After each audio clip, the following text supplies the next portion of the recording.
California period ratio value test जो होता है, इसका पहले हम देखते हैं। जैसे वही बता रहा था कि कोई भी टेस्ट करते हैं उसका एक ऑब्जेक्टिव होता है। तो ये आपका जो ऑब्जेक्टिव जो भी चीज है उसको मैं ब्लू कलर से, स्काई ब्लू कलर से दिखा होता हूँ कि California period ratio value test जो है ये आपका to determine California period ratio test वो value California period ratio value for a soil specimen, ये इसका हो गया आपका ऑब्जेक्टिव। उसके बाद क्या होता है, थ्योरी और इंट्रोडक्शन होता है कि ये है क्या चीज। उसके बाद आपका एपरेटस रिक्वायर्ड होता है।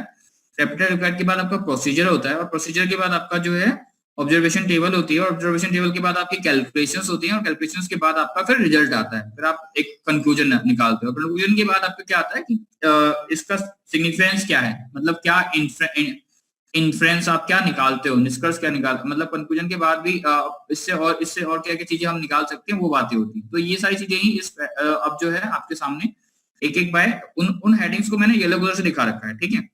तो सबसे पहले बात करते हैं आप इसकी इंट्रोडक्शन और थ्योरी की। जैसा बुक में लिखा था यहाँ पे वही लिखा है कि California berry ratio test value was developed by California state highway department of USA for evaluation of subgrade strength of highway and airfield pavement, ठीक है। एयरफील्ड पेवमेंट आपका जो है आपको पता है वो रनवे उसको बोलते हैं, रनवे को जो जहाँ पे हवाई जहाज की जो है लैंडिंग होती है, ठीक है, टेक ऑफ होता है, ठीक है। और सबग्रेड आपका जो है सबसे नीचे वाली लेयर होती है। तो सबसे पहले जो है सबग्रेड जो है आपको यहाँ से दिखेगा कि आपका ये जो है नीचे ये आपकी सबग्रेड है।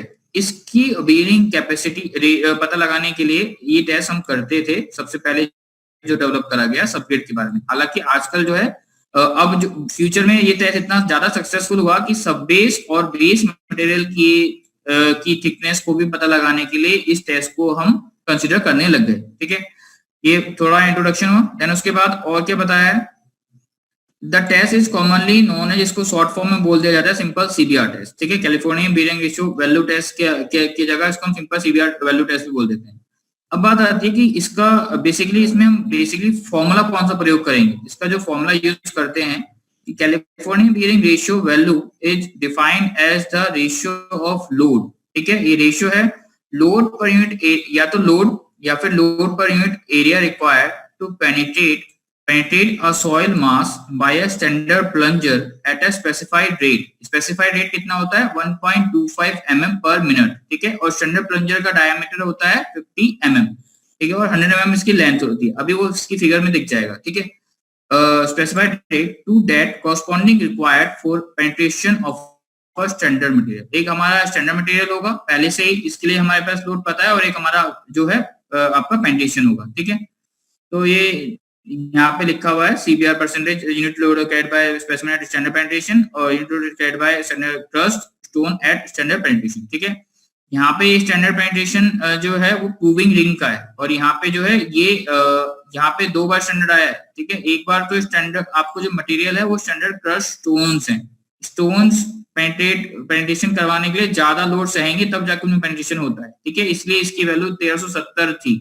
और जो आपकी क्लेई सॉइल थी, सिल्टी सॉइल थी, वो देखो सिर्फ कितने 64 समथिंग केजी पे ही पेनिट्रेट हो गई थी।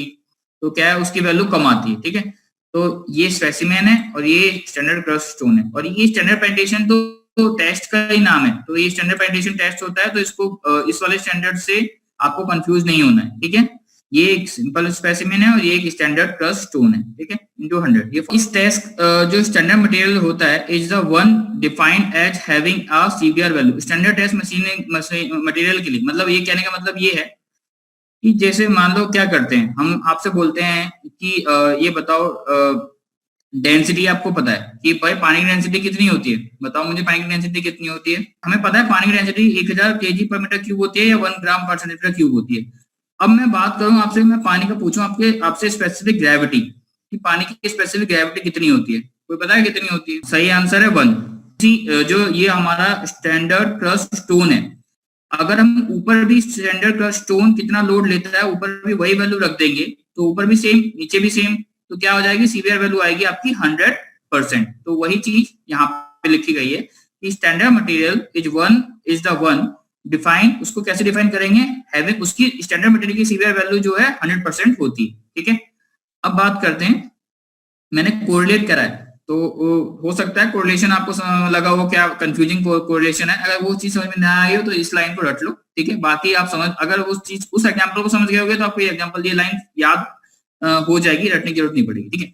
अब आप आगे चलते हैं कि CBR value is usually determined at 2.5 mm penetration. CBR value जो डिटरमाइन कर जाते हैं सामान्यतः जो है 2.5 मिलीमीटर के लिए और 5 मिलीमीटर पेनिट्रेशन के लिए, ठीक है। तो इस टेस्ट को करने का जो प्रोसीजर है वो या कौन कौन से ऑपरेटर्स चाहिए वो दिखा बताया IS 2720 पार्ट 16। इसके कई सारे पार्ट्स, क्योंकि टेस्ट कोई एक तो है नहीं, कई सारे टेस्ट होते हैं। लाइक जो ब्रिक का टेस्ट करना है उसके लिए जो है 3495 पार्ट 1 है कंप्रेसिव स्ट्रेंथ के लिए, पार्ट 2 जो है वो है आपका वाटर एब्जॉर्प्शन के लिए। तो एक किसी चीज सॉइल के ऊपर अगर ही हमें टेस्ट करने हैं तो इसकी कई सीरीज है, पार्ट 1 से लेके 31-32 तक इसका पार्ट है, और हर पार्ट में अलग अलग टेस्ट है, ठीक है, सॉइल के, ठीक है।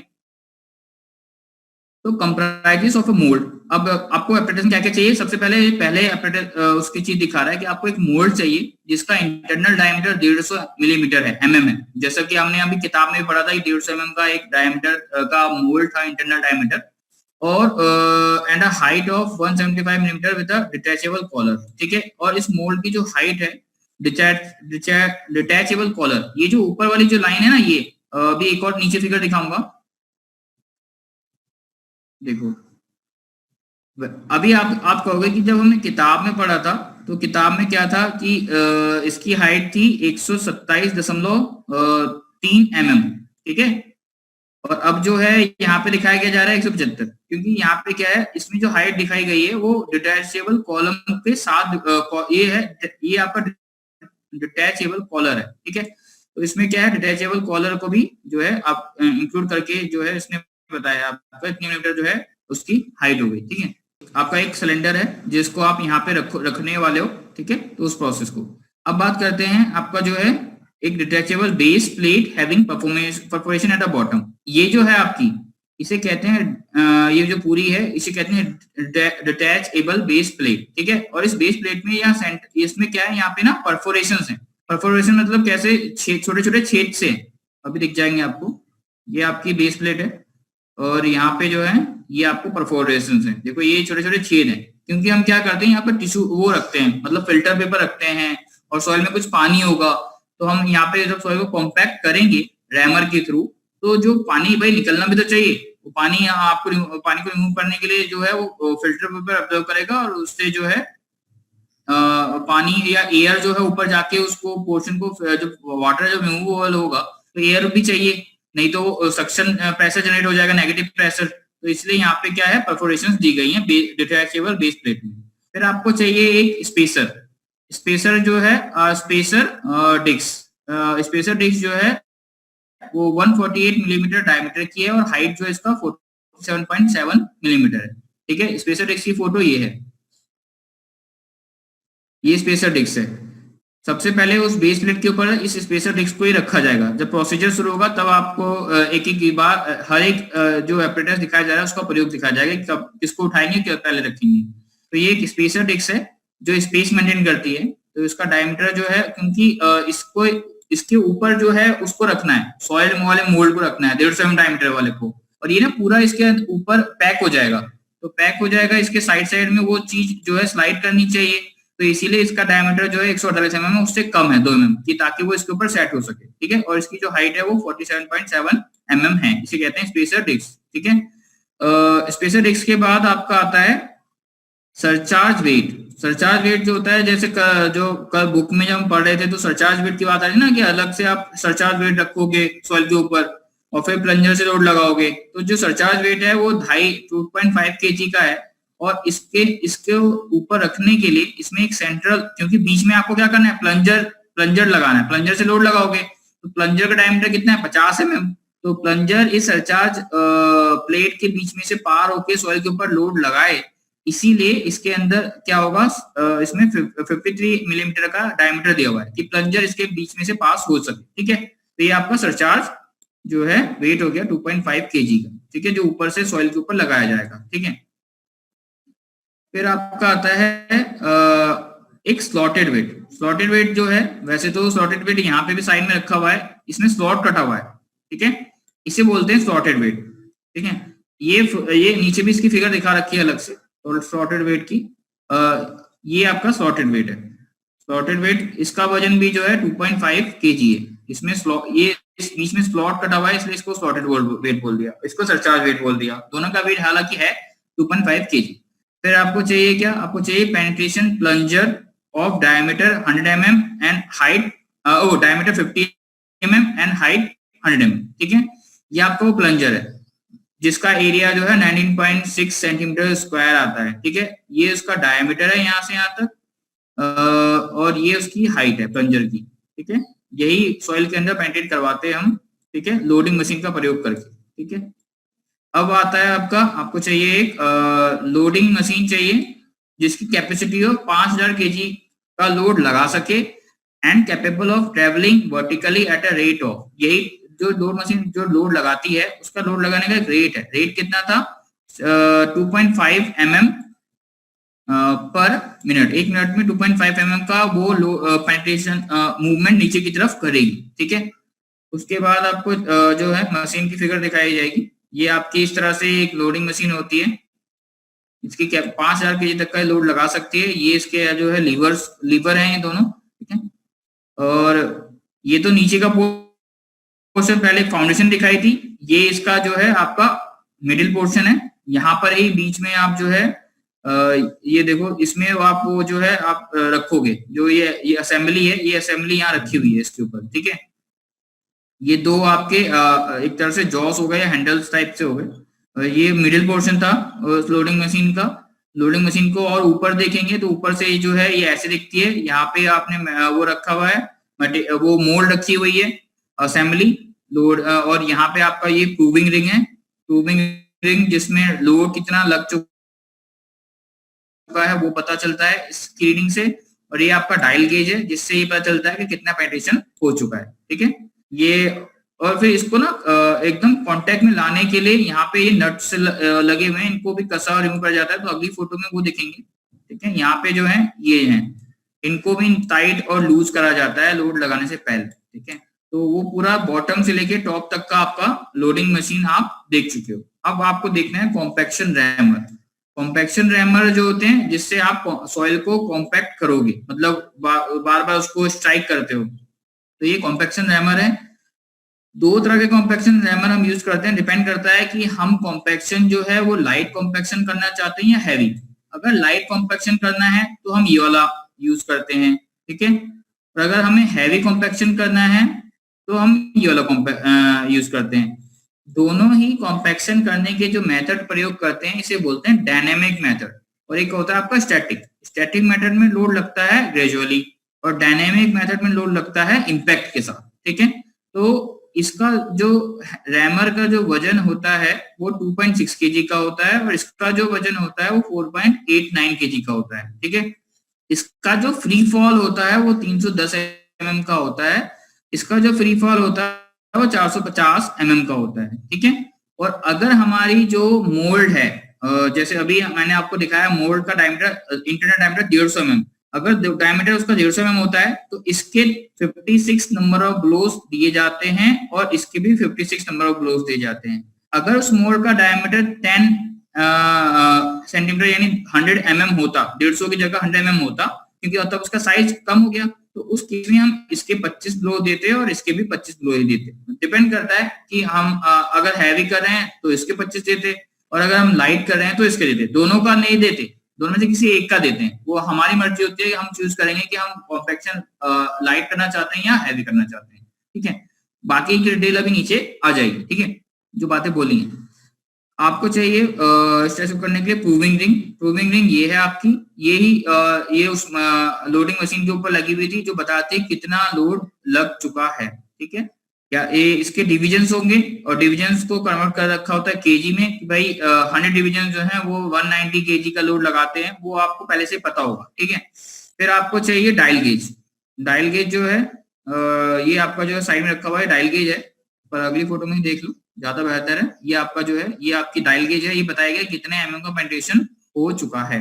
फिर आपको चाहिए बैलेंस, आपको सॉइल का जो है वजन भी लेना है विद द असेंबली के साथ, तो वो उसके लिए आप ये तराजू है, तराजू को बैलेंस बोलते हैं हम टेक्निकल लैंग्वेज में, इसके ऊपर रखते हो और वो बता देता है कितने केजी इसका वेट है मोल्ड का विद स्पेसिमेन, ठीक है।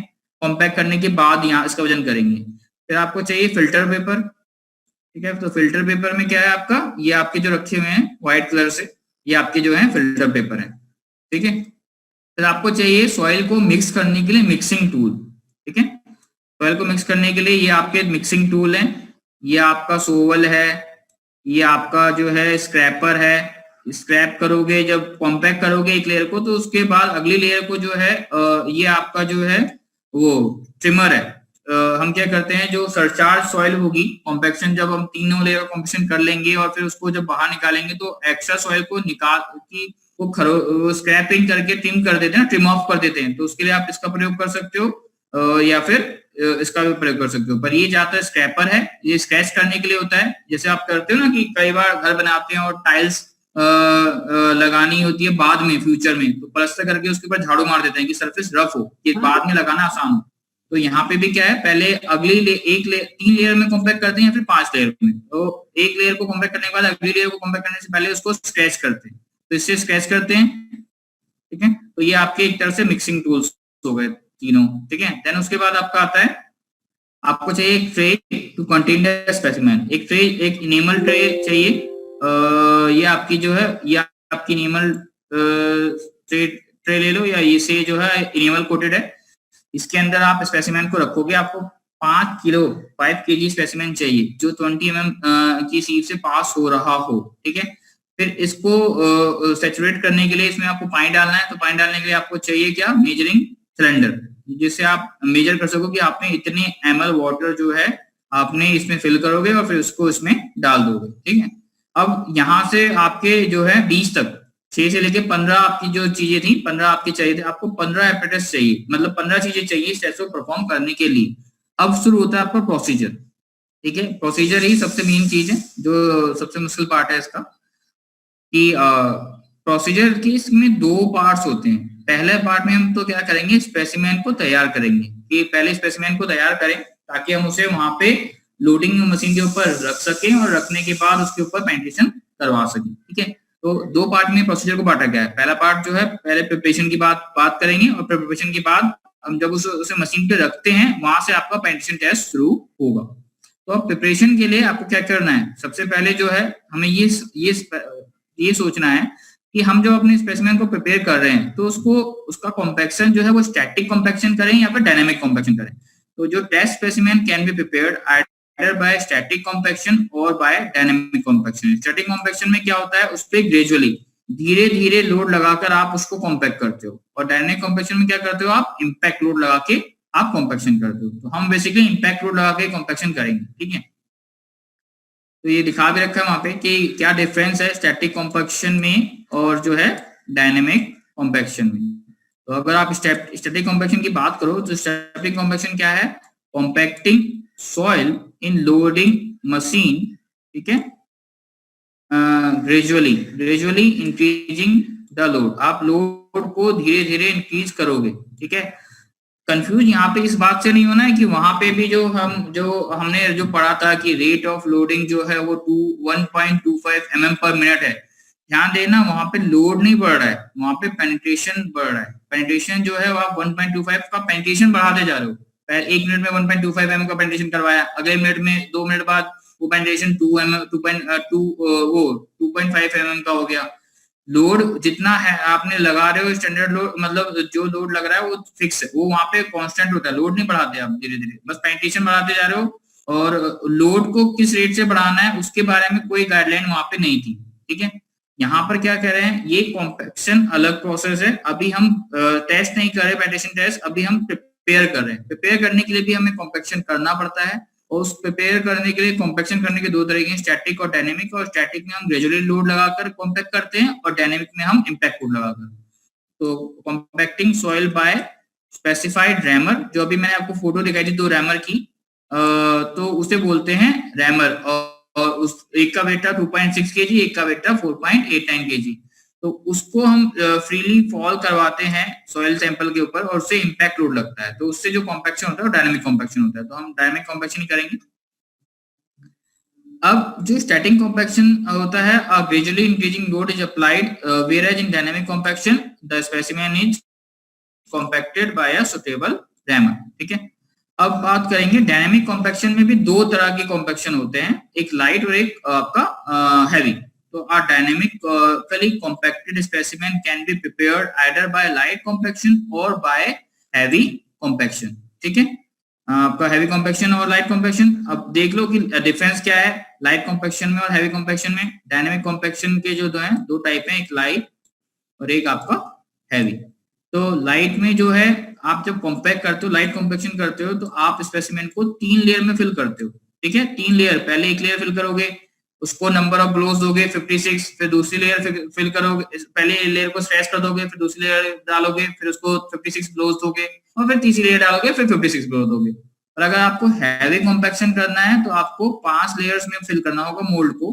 वही जो 150 mm की मोल्ड है वो वाली डायमीटर वाली। ठीक है, उसमें 5 लेयर में फिल करना पड़ेगा। पहले आप जो है 1/5 लेयर फिल करोगे, उसको 56 ब्लो दोगे, फिर सेकंड, फिर 56, तो वो और ज्यादा टाइम लेगा और पर उसमें कॉम्पैक्शन और ज्यादा अच्छा हो जाएगा। ठीक है, जो लाइट कॉम्पैक्शन के लिए जो आप रैमर लेते हो, रैमर जो एक छोटा वाला रखा हुआ था, एक साइड में बड़ा वाला रखा है, जो छोटा वाला रैमर था उसका वेट था 2.6 kg, और जो हैवी वाला कॉम्पैक्शन के लिए रैमर यूज करते हो उसका 4.89 kg। जो फ्री फॉल था छोटे वाले रैमर का, उसका फ्री फॉल था 310 mm। ठीक है, तो यहाँ सेंटीमीटर में लिखा हुआ है